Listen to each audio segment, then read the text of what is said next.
started here. Thank you everyone for coming out tonight. It was a gorgeous evening, and we're thrilled to have you here. We're thrilled to be collaborating with the Cambridge Historical Society, and I want to give a special thank you to Barbara Bertacci. She is going to be our guest moderator this evening. She's a local Cambridge, I'm sure many of you know her, resident and art enthusiast. She's also been on our board for quite some time, so she knows the bones that are hidden here in this gallery. So thank you, Barbara, for being here. And our guest of honor this evening is Alden Bryan Jr. Welcome to have you, sir. And we look forward to hearing stories about your parents and your time here in Jeffersonville and all the wonderful adventures and exciting adventures that you experienced growing up and as you saw your parents also create what they've created. So again, thank you everyone. Just a reminder, we are a nonprofit organization, and thanks to everyone's donations, and we are able to offer these types of community events, and it's wonderful to see the community come out for this. So thank you very much, and to also be able to document some great history that of this wonderful little town that has been such an advocate and important part of the arts here in Vermont and the Northeast. So again, thank you for coming, and I'll leave it to you and enjoy. Well, I will say it all again. Welcome. I'm glad you're all here for our first History Unframed conversation. It will be with Alden Taylor Bryan, who is Alden Bryan's son, and he's here to share his memories of the early years. And that's a lot of years, 40 years, 4 decades of memories. So, I think it's about time we got going. Where did it all begin, Alden? Well, my parents were not Vermonters, so I guess I can't be a Vermonter. I wasn't born here. I think Jane is, you all know Jane probably. She was intimately involved with the gallery when it began, and she will speak later in another evening more about the gallery itself and so forth. I was not part of the putting the gallery together. My father did that, and Jane was intimately involved all the way along and when the gallery opened some 40 years ago. But what I can speak to a bit tonight is about the early years of my parents, where they came from, how they got here, what kind of lives they led with respect to the art world. And so my father was born in southwest Missouri, and my mother was born in Carlsbad, New Mexico. Now, I never knew the story of just why she was born there. I kind of think that she and my grandfather were passing through. They never had a home there, they never lived out there. But he did live, my grandfather did live on the West Coast along those years in the 30s. And so that's probably, well, actually she was born in 1913. And he was out west during those early part of the 20th century. And so my guess is that's how she got born there. And I think, does anybody know when New Mexico became a state? I've forgotten. I think it was in the 20th century, if I'm not mistaken. But anyway, they both kind of came east. My father came east to school, and he went to Harvard, so came east. And my mother and he met in Marblehead, Massachusetts. My father had just had a summer job after his last year in Harvard, and he had been on the tennis team there and had been not only a player but a manager of the team, and a student manager, I should say. And they met somehow. He was teaching. He was a tennis pro at the Eastern Yacht Club in Marblehead. Does anybody know that area? Some of you do. And that's how they met. They married a year later. And then for some reason I never really knew, they lived on a boat for the first years or so. They got a schooner. It was a kind of a Gloucester-type schooner. If you know Essex, Massachusetts, it was a major shipbuilding town in all through the late 1700s, 1800s. I don't know about the 1700s, but certainly in the 1800s, when Gloucester was a major fishing port, and into the 1900s. So they lived aboard that schooner, and in the summer, I think, I'm not 100% sure of all of this, but it was about late, in either 1938 or 39, they sailed into Gloucester. Well, it didn't take my mother long to look around and see the art world there, and she had been just, all she wanted to do from the time she was a teenager was just make stuff. Originally, she liked sculpture. And when they got to Gloucester, they saw the whole art world on Cape Ann. Are many of you familiar with Cape Ann? It was a great place for painters. There's a lot of famous artists have come from there. And both Rockport and Gloucester, in the early days when all the fishing boats were under sail, it was really picturesque. I mean, there was just so much to paint of all kinds. And of course, Cape Ann is built on rocks. It's just rocks everywhere. And it's very hilly. And those of you who have been there know that all the houses are on these little roads that go all over the place, up over rocks and along the shore and whatever. And so wherever you go down there, there's a scene to paint. And so my parents just fell in with it. And it happened also that the boat needed some repairs about that time, so they went down. They went to the Rocky Neck Marine Railways, which is Rocky Neck is a little island. Actually, it's an island. I don't know how big it is. It's probably 200 acres, maybe 300 acres, but there's a lot of houses on it. And at the end of it, right into Gloucester Harbor, right out in the harbor, on the point of this island, was Rocky Neck Marine Railways. And they had the boat repaired there, they hauled out. And they were there for some time, and they went down the street on Rocky Neck. Has anybody been to Rocky Neck? I know Jane has, so you know where it is. There was a vacant lot.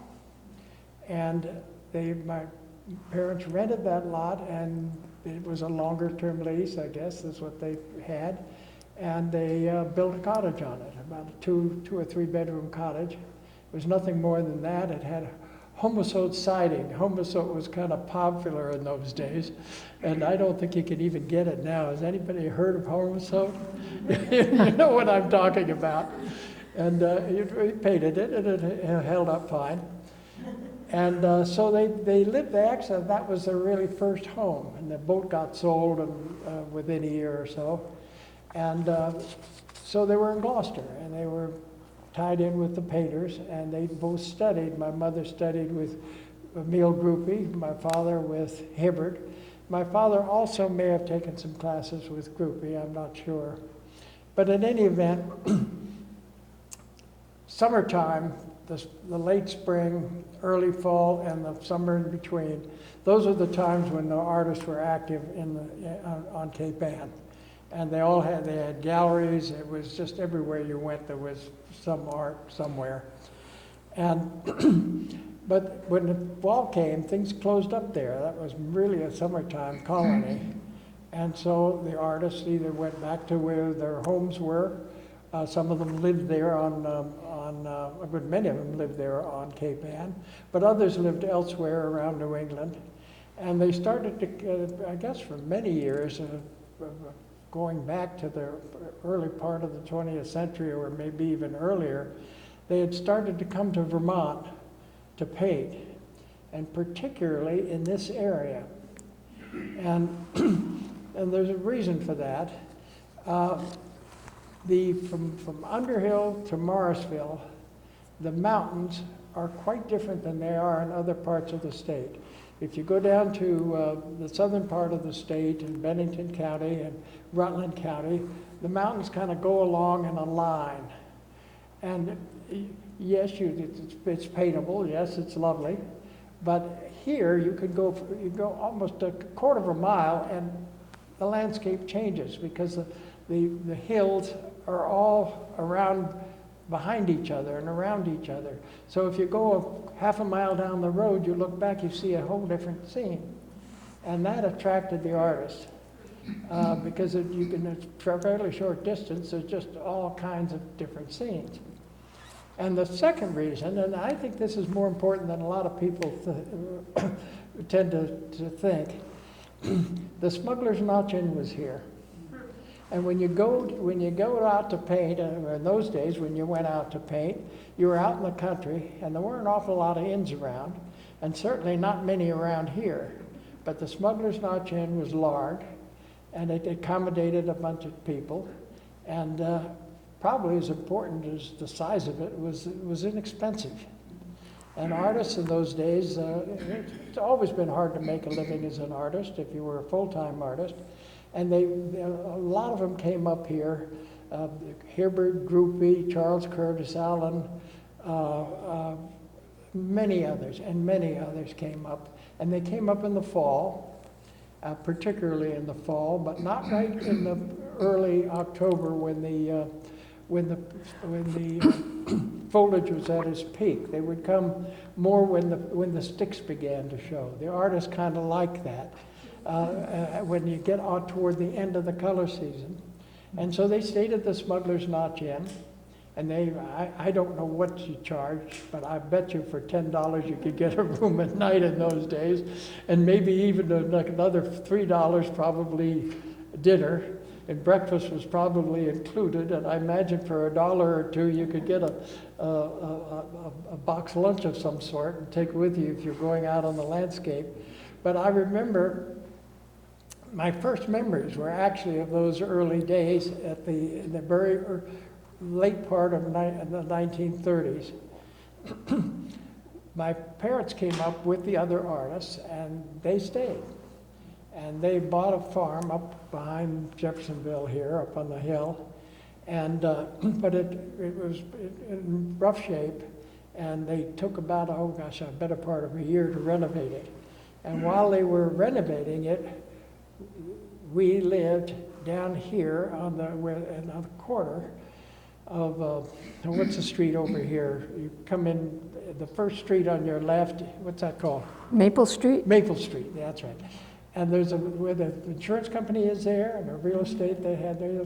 We rented the ground floor of that building, right across from the Smuggler's Notch Inn. And I can remember going over to dinner when the artists were here. We would go over the dinner and join them over there. And there was one of my earliest memories, and I don't know, any of you never knew Emil Groupie probably, but he was a character. And he was also a world-class drinker too. and he loved to take over conversations and all those things. I can remember him because he lived on Rocky Neck, where my parents lived in the summers and bought that cottage, or built that cottage. And his home was just down around the corner. And his children, Emily Groupie, now Alexander, lives over in Jericho. And she was probably 4, 5, 6 years younger than I was.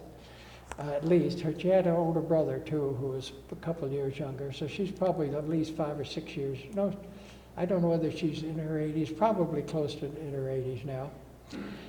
But in any event, we knew all them, and my parents knew them. And I'll tell one story one night. Well, first I have to tell you about the Smuggler's Notch Inn. It was run by Emily Cameron. who was a kind of a square lady with a big booming voice. You remember her, don't you, Jane?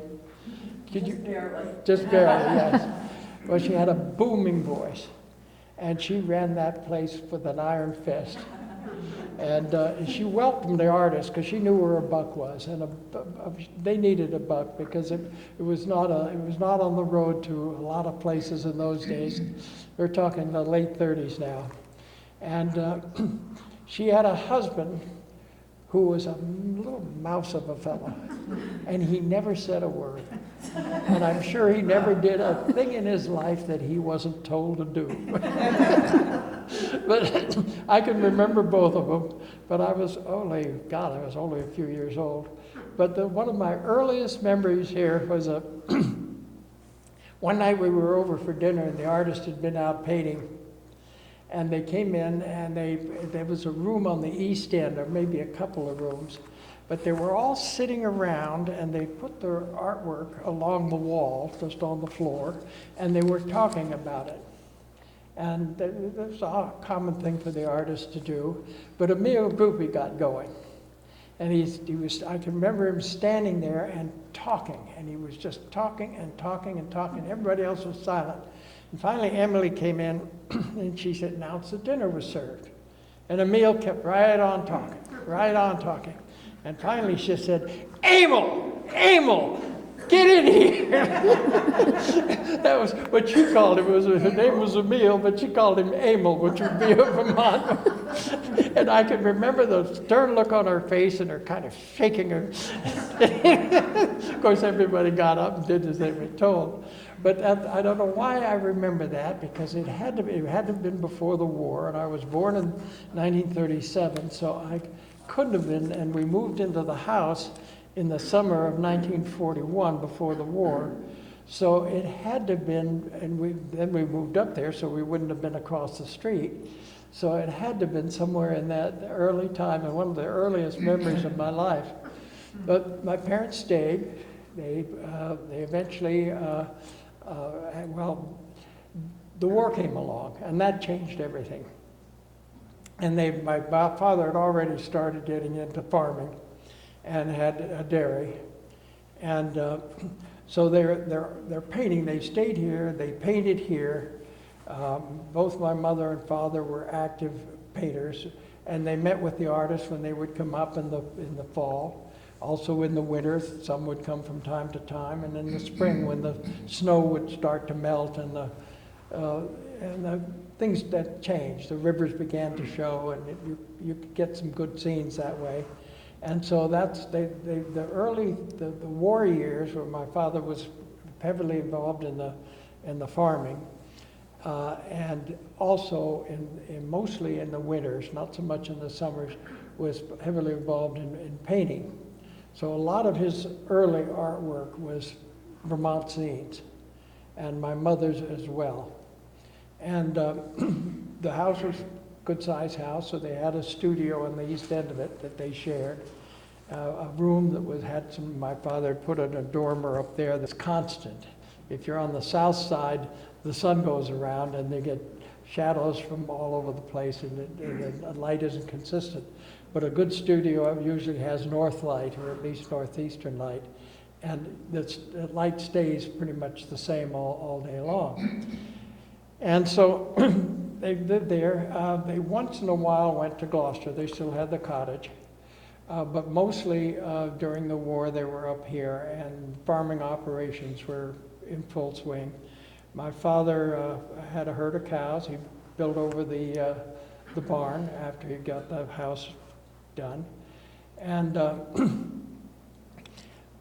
my mother, as I started to say, was an artist from the early days of her life, and took up painting more really seriously when they got to Gloucester. And but my father, from a child, just loved to build things. He built rabbit pens as a kid, and he built or supervised building what he couldn't build himself. The house at Gloucester, there was a small building on that lot that they didn't really have room in the house for any kind of entertaining or anything like that. It was just kind of a pretty simple inside interior. But one of the first things he ever built there as an adult was in this small building that was off on the corner of the lot that used to be an office for a paint factory company, or paint company. It was Tar and Watson Paint Company. It was quite well known in those days, and it was one of their early buildings, and they weren't using it. And he made over a bar and a kind of an entertainment place there, and he did all the woodwork himself. It was that kind of thing that he liked to do. And when he got here, for the rest of his life, he just always was building something. One of the first things he did was build a studio for my mother, and this would probably have been the late 40s, early 50s, on the west end of the house, so she could have a studio for herself. And then he, well, of course, when it got to be the 60s, he bought the inn next door, and he renovated that. And then, of course, he'd been a tennis player, and he got the idea he wanted to see if he could get tennis going. He built this indoor, it was the first indoor tennis court in Vermont, only by a few months, but again, it was like him building a tennis court way out here, not around Burlington. And then, of course, he and Wesley Pope, any of you remember Wesley Pope? Probably Jane does. They had the bakery next door, because the interior of that had been renovated from a hardware store. And then, well, then after that, he did the inn.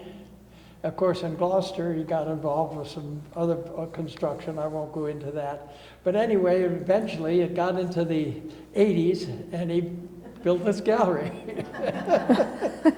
Again, way out here, so it's hard to get a crowd here in the winter. But it's been here 40 years now and still survived. So in any event, I grew up with a father who was painted for all his adult life. He was always painting, but it was not consistent. He'd get involved in a project, and he would like the inn, and he'd be months doing that. But then my mother would travel, and they went to, in the years, late 40s, in the 50s, in the middle 50s, they went to Cornwall, England, and spent a month there, came back with a lot of work. They went to, on another year, they went to Portugal and spent a month. And over the years, they traveled quite a bit and did some painting in Europe, and a lot of their work showed up from there.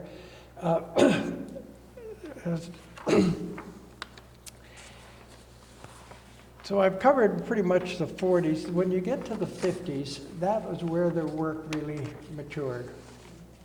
And, but I got one story to tell before we leave the 50s. One day my father was out painting on the landscape somewhere around here. On a road, the farm went by, and there was a field beside the road, and a farmer was going around, was plowing the field. And in those days, this was days of horses, because when we first moved here and had the farm, it was horses. He did buy a tractor from McGovern stores over here, but horses did a lot of the work. In my early years, I remember that we had two teams, not only for sugaring, but they did haying and all the rest of the farm work, spreading manure and whatever. So one day my father was painting alongside the road, and the field kind of fell away below him, and the farmer was going around, behind a team with a plow, and his hands on the plow. In the old days, that's the way it was done, and it was a long process.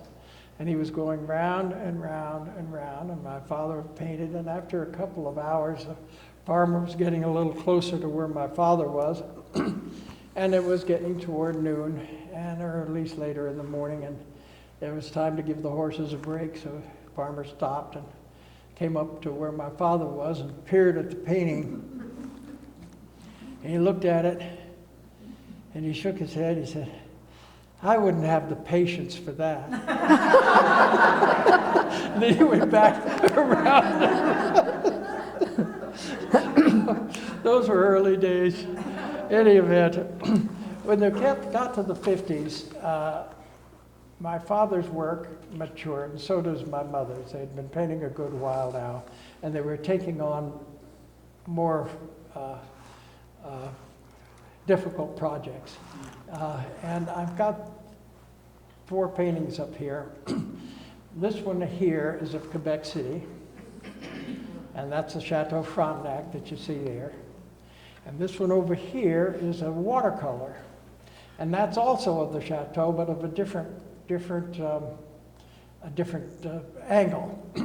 It's much closer up, but it's the St. Lawrence is right there. And in those days, my father and mother had been to Quebec City, and I don't know whether they painted up there, but they'd been up there and they'd stayed at the chateau. And my father could see that that was an area that had a lot to do for finding a scene and painting.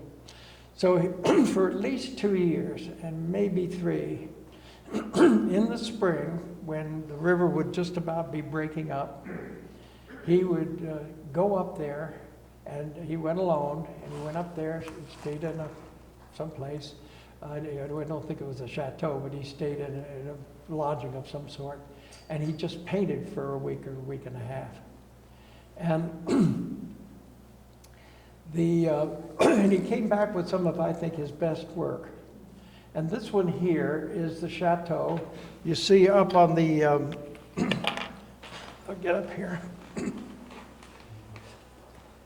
And some of you have been to Quebec City. Do you recognize that? Yes. Of course, this is, what do they call that? The, come on, I'm having a senior moment.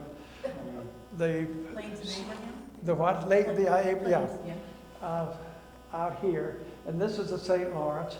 And when you look at this painting over here, you see all these wharves. They're all with pilings. Today it's all cement, so it isn't like this. But this was all really paintable in those days, especially with the river just beginning to break up. And this is a painting that I own, and he gave it to us quite a number of years ago. This is the painting it's a watercolor. He didn't usually paint watercolor, but he wanted to get into the American Watercolor Society.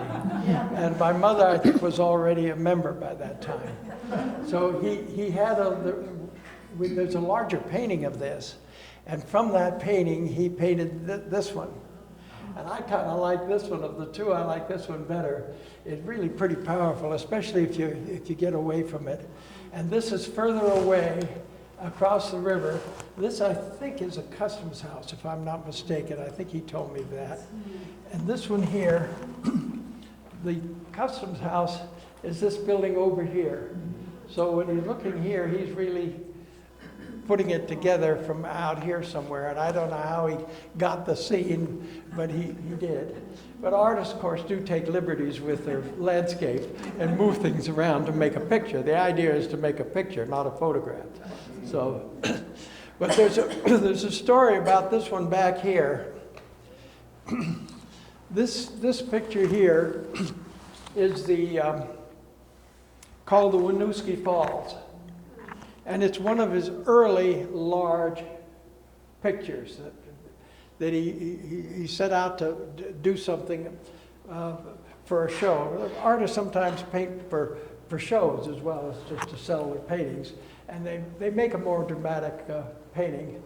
And I was in here once when my father was late in his life, when he was actually in a wheelchair when I was wheeling him through here. There was a show. Jane may remember what show it was, I don't know, but this painting was up. And as we were going around the gallery, he said, "Wait a minute, stop, I want to look at that painting." So I wheeled him back and looked, and he said, I could see he studied it for a long time. And then he said, "You know, that was the painting that showed me I could do it." Those are the very words he used. That was the painting that showed me I could do it. And it was after that that he took on going up to Quebec and doing stronger work. So I had Stephen get it out because that's part of the permanent collection here, because I wanted to show it to you, and I've always liked that story. But and then he took on more robust work, and the painting there is my mother's, and that is later. That's probably, but it's in the 50s, I think. And I don't know whether there's any. Stephen, is there anything? Is Steve here? I'm right here. Where are you? Does that have anything on the back of it that shows what it was? No, unfortunately not. I can't tell you just when it was, but I know it was, I think it was in the 50s that she painted that. And that is Stouffville Village, and that was one of the major awards that she won. I think there's an art gallery down in Canaan, Connecticut. It's called the Silver Mine, if anybody knows that. And she won the top prize there for that. And so that's one of her significant paintings. But she started, this is much more abstract, and she got more abstract as the years went by. But her method of painting, she was not a plein air painter. She didn't care to go out in the heat and the bugs and the cold and the wind, and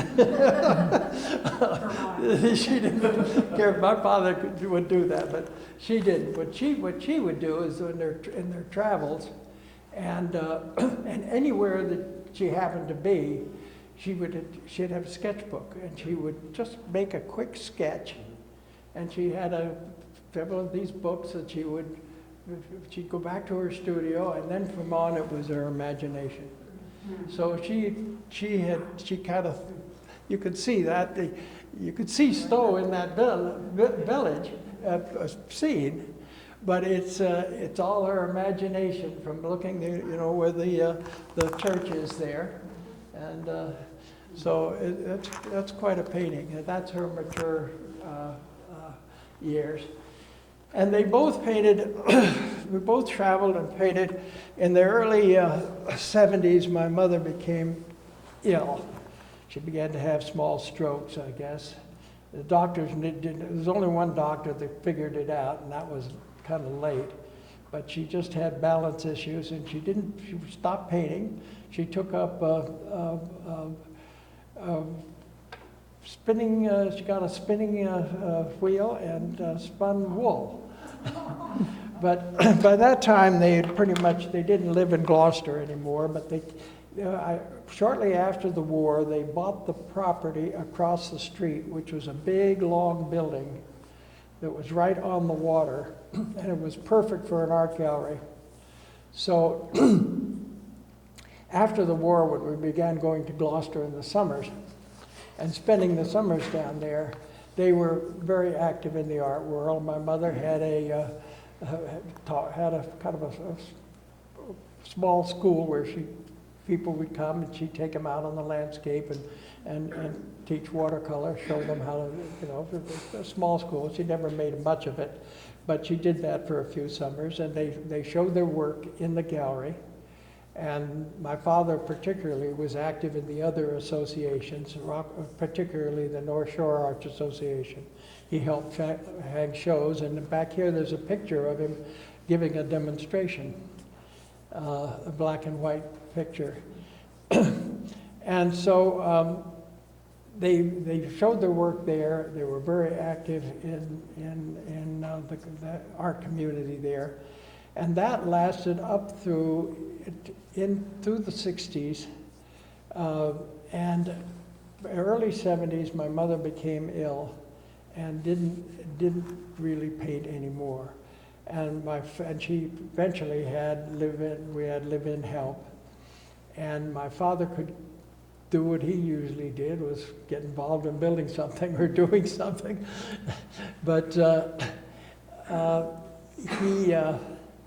he continued to travel, and his method by that time was to take cruises. He would go on a cruise, take his paints. those are the days you could still get on an airplane with a paint box. Yeah. Today you can't do that. You got to send your paints, your paints and your boards or whatever you're carrying. You got to send them ahead of time, and it's a nuisance. But the only thing you have to argue with them a little bit. They would see the turpentine and the linseed oil, and they, what's that? But even in the early part of the, when he would fly somewhere, get on a boat, and then while they went ashore during the day, people went to museums or other things, he would go out in the landscape and paint, and he got an awful lot of work that came back. I think, Jane, you remember he came back from Israel, and he had a bunch of paintings, and I think there were 8 of them or something, and I think they sold them right out as soon as he put them up in the gallery here. You were here at that time. Yeah, and on that same trip, he painted the Great Wall, the Wailing Wall there. Oh, God. And he got it almost done, and somebody came up behind him and looked at it, and he says, "Are you going to sell that painting?" And my father said, "Oh, I probably will." And he said, "Well, can I buy it?" And my father says, "Yeah, after I finish it." And so they made a deal. And my father said, "I gotta let it dry. I gotta finish it because it's not finished yet. And I gotta let it dry, and then I gotta varnish it." And they made a deal, how much, and that name and address, and my father sent him the painting. So my father's way of working was to go out on the landscape and paint a painting and get it as complete done as he could. And sometimes, the weather isn't cooperating, or it's getting late or something, and it isn't finished. But he would get it largely finished. He didn't believe in he never painted from a photograph, and he didn't do it. He didn't make sketches and come in. He was out there and painted. But he said, what he would do is he'd bring it in and set it up by the fireplace against the wall, and sit on the couch and look at it in the evening and figure out what it needed. As he said, I'd take it to the studio and get the mistakes out. And he did, because and I know other painters that do the same, that paint the same way. Things creep into your painting. One day down here, I was here with him, and there was an artist. I won't name the artist. He's a well-known artist, but he was much younger in those days, and he had a painting up, and it was a painting of Mount Mansfield, and there were clouds over the mountain. And my father looked at it and he said, "What do you see in that?" And I looked and all of a sudden I could see it looked like a bird, a big bird was coming down onto the top of the mountain with claws out. And when you see it, it jumped out at you. And he says, my father said, he says, "We fight that kind of thing all the time." And other artists have said, but yeah, he had the painting of something or other, and all of a sudden you look at it, and he was telling me there was a big fish in it, in a scene that had nothing to do with fish. So those things happened. So he would get the mistakes out. And later in his life, my mother died in 1978, and so he did quite a bit of traveling after that, and painted all over the place. He went in the Caribbean, he went all over the place, in Italy and so forth. But in the last years, his last years of really doing much painting were in the early 90s. And my wife and I had put together a boat over in Maine. We bought a hull and had the interior put in, and I've still got the boat today on Lake Champlain, but for 7 years we kept it over there. And every September for 1 week, my father would come over and we would travel on it, just the two of us, which was really wonderful because I got to, you know, you don't see your parents that often if you're out busy yourself, especially when you get older, unless they live right next to you. And my father was always busy doing something, adding on to the gallery, because this gallery started with this building here. And the reason it got built the way it did is I put him in touch with an architect I knew who liked older buildings, and he was conservative. He didn't just want to make monuments to himself. And he lived in Burlington. He was quite well known. And he'd built over our library in Williston and enlarged it, and I liked his work. So I put him in touch with my father, and between them they designed this. My father designed the overall shape of it and whatnot, but David Staten did all the drawings and got the engineering work done and so forth. And my father worked all of this you see here. What's unusual about this, and I'll just tell, I won't steal later thunder from other of you who are going to speak about the gallery, but there's two things that kind of stand out here. One of them is, you see how the paintings are hung? Usually they drive nails into the wall. Well, this was an idea my father came up with, and it is, you don't notice those what do you call them, grooves, after you get a little used to it, but you can hang paintings so quickly. You put the screws, there's 17 inches up from the bottom, I think, isn't it? It depends on the size of the painting. Does it? Good. Yes. But you can move it. And if you want to take a painting and down, if somebody buys a painting, you put another one up, you could change things around and do it fairly quickly. And the other thing, this molding up here, that is unusual, and that came from the Chittenden County Courthouse. The courthouse burned, but it didn't burn down, and the courtroom was largely complete. The fire had started in the basement near the sheriff's office that was down there at that time. And the assistant judges who were in charge of the courthouse found somebody to take whatever they wanted, and this person bought this stuff, bought this molding, and of course it was a big courtroom with a high ceiling. And so my father got a hold of it and got it stripped, and so that's another thing. And he also came up with the idea of these movable panels, which is, but the exterior and all of that was, he had an architect. Then when he built but this room and the next room with the studio over it, which is now the office, it was designed to be a studio with north light, but it never really worked out that way, and it's become the office. That was the first construction. Then there was the second, and this was in, when was it? Can you remember when the East Gallery was? 1997, they pulled over. 1996. 7? It had to be earlier than that because he was very ill at that point. He really didn't have much. It was his 80th birthday that he started, so when would that be? Well, he was born in 13. Okay. So in 93, he would have been 80. 93, it was his 80th birthday was about then? Is that when it opened? He came home, yes. Okay, so that meant he would be 80 in 93, right? Yes. Yes, if he was born in 13. He was born on May 3rd of 1913. So he would have been 80. So he was building it the first early part of 1990s. It would have been, if it opened on a year he was 80, it would have been added in 83. My addition isn't very good these days. Yeah. So that, and then that, and he was his own contractor for that. Oh, he was? Yeah, this building, he had a contractor.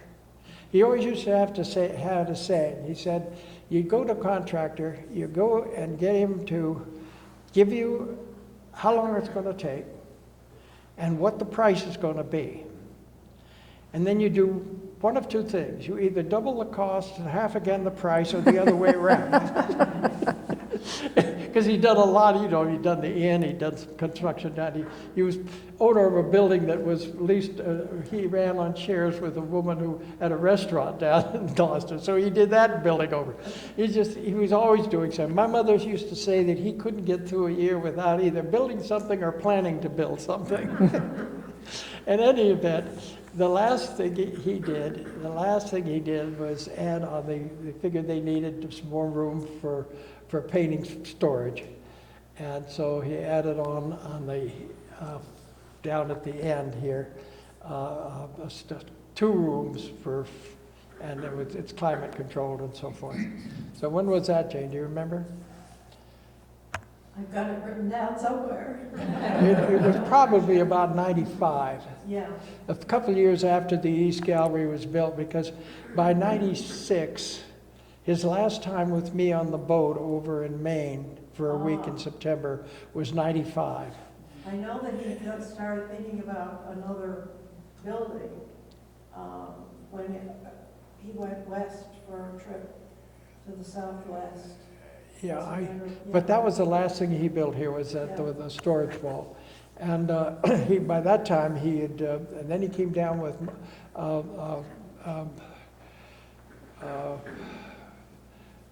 pulmonary fibrosis. He went to Gloucester one day in a cold weather, rainy weather, and he had a cold, and he came back with pneumonia and ended up in the hospital. And that's when those last years. And he died in 2001. But his last 4 or 5 years he was pretty frail. And that was during that time, in those last years, when we came down and he looked at that painting, and he was in a wheelchair, mainly because he couldn't walk very far. And so I wheeled him around. So what have we left out here, Barb? I think this has been a wonderful conversation. Well, I don't know Barb and I went over what I was going to say. Have I skipped anything? I think you dotted all the i's and you crossed all the t's. And it really has been a wonderful conversation. And we thank you. Yeah. Thank you for sharing all this. We run through our time. I figured about 45 minutes, and that's what you spoke just the right amount of time. And so we have 10 minutes left. If anybody has a question that they might want to ask Alden. Well, your parents have an incredible impact on this little tiny community, along with all of the other artists. Well, did the artists, as they came up every year, did they spend time at your dad's place? Yes, he would met with them. And more so in the later years. Well, no, a lot in the early years. And then not so much in the 60s, but after the gallery was built, more. And he would go down and bring paintings up for the summer show. And I did it once or twice, and I think you did it once too, didn't you, Jane? Oh, yeah. Yeah, and I had a van that I could loan them, and that's what it did. And we had this Land and Light show was it was called what? It was Land and Light, I think it was first called, instead of Land, Light, Water, and Air. And that was one of the first shows we had, was called that, and it was in I think late July, early August. So we've had the same show every year. Do you think your parents envision what the gallery is, how it's evolved? Yes. After my father died, it was clear that, because he and Jane really ran the gallery. Right. And it's a foundation, and he was head of the foundation, Jane was, and another gal, our accountant, there's 3 people that were involved in it. And I didn't get involved until after he died. And then it was clear that I wasn't in any position to do it. And it needed a board, a larger board, and that's when things began to develop. And I always wanted to be connected with the community. I didn't want it to be anything that was just connected with the family. I wanted to be a community institution. And it should be used for, well, they've had concerts here. They had ones this summer, didn't they? Yes. Yeah. And I really like to see it be used for a lot of different things as well as just the art shows. So it's any other questions? Rick? How come you never got the painting bug? Well, Good question. that is, you'd wonder why, because a lot of children grow up in families with painters and they take it up themselves. Tommy Nicholas is the one that his father Tom has been a very well-known artist, and he studied with his father, and he's become one of I think the country's finest landscape painters. But other people, with me, 2 artists in the family were enough. There is such a thing, I can testify, there is such a thing as an artistic temperament. I'm not sure how you define it, but it's different. But I went to my mother's watercolor classes a few times. But to me, I just wanted to go and mess around in boats. And there was a boat yard actually across the street from where Emil Groupie had his home and gallery. And they had boats that they would rent. They took people out for fishing parties. They had a few sailboats that you could take people out and sail around the harbor. And my first job at age 14 was at that boatyard, taking people out in Gloucester Harbor and for a couple hours and sailing them around. But anyway, I just got sick with boats and stuff like that, so I just didn't take with me. So anybody else? I'm just so happy to see these wonderful paintings of Quebec City out. Those were the first real paintings I ever saw as a child when they were hung in the bakery. Oh yes, that's right. There were a lot of them in there, weren't there? Bakery, and they were just absolutely very. It was just such an influence. I'd forgotten that. He had a lot of upstairs and downstairs. Yeah. And downstairs. Yes. And all of those wonderful paintings that were in the bakery for many, many, many years were the only ones I ever really saw. You know, my mother loved, she was a prolific painter. I mean, she would sit in her studio, and when they had the gallery in Gloucester in the 50s and 40s, she would paint small 3x5 watercolors, and they'd put them in a mat on them, and they had a little sign, original watercolors, $2.50. And I think they weren't even 3x5. I think they were only about this big, but they had a mat that were about that big. And she sold those, and then there were a larger one that was, I think, $5. And that was probably 4x6 or something. And I've gone into houses of people I didn't know, strangers, and seen her work on the wall. She sold a lot of work because she liked to sell, and she priced her paintings accordingly. And a lot of her work went out of that gallery all those years. And my father, he didn't really want to sell his things. I don't know why, but he did. He sold some, but his Quebec work, he priced them so they really wouldn't sell, I think. I don't know what got into his head about that, but that's the way he was. Then you did some advertising. What's that? Your mother did work for advertising, didn't she? I don't remember that. I don't remember. Maybe some. She might have done a few things, but I don't think she was not, and neither of them were commercial artists. Yeah. So, any other questions? I don't have a question, but I just have a statement that your mother was a very great self-portrait artist. I've had the privilege of seeing some of those paintings that she made of herself. And Did you? A beautiful lady and beautiful paintings and stuff, and self-portraits. Is that interesting? Because I never seen one. I've never seen one. Where was it? Did you have it up at the house? Up in the tin room is a big one. Is what? Up in the tin room in the barn is a big one. Is there? I don't remember it. In the what room? In the tin room. In the tin room. Well, if it was up there, it must have been. That was a storage room. Yeah. And the reason there was a tin room if you live in the country in Vermont, you got mice. As the old saying, if you see one, you got 50. And so you do the best you can. The best thing in those days was a cat. And, but still, if you had anything you wanted to store or anything, that you had to protect it. And so my father took there was a room that was kind of upstairs. In fact, it was, where the two houses joined, the two houses up at the farm did not actually meet when they moved there, when they bought the place. There was kind of a breezeway in between the brick house and the other house.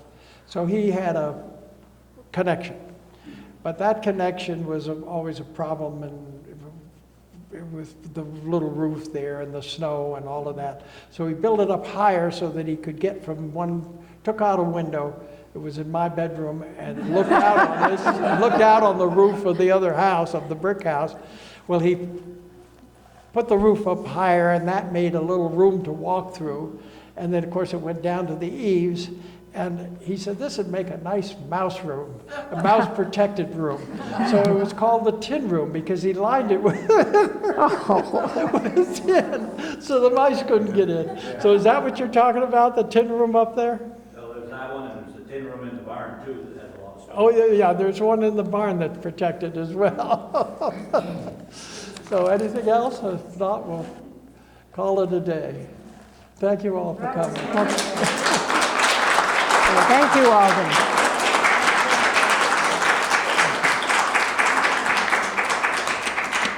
It was the best conversation. You didn't do much talking, did you? No, it's unusual, isn't that? Yeah, well, I did too much talking. No, you didn't, not at all. It was wonderful. Thank you. Well, thank you, Thank you. Barbara.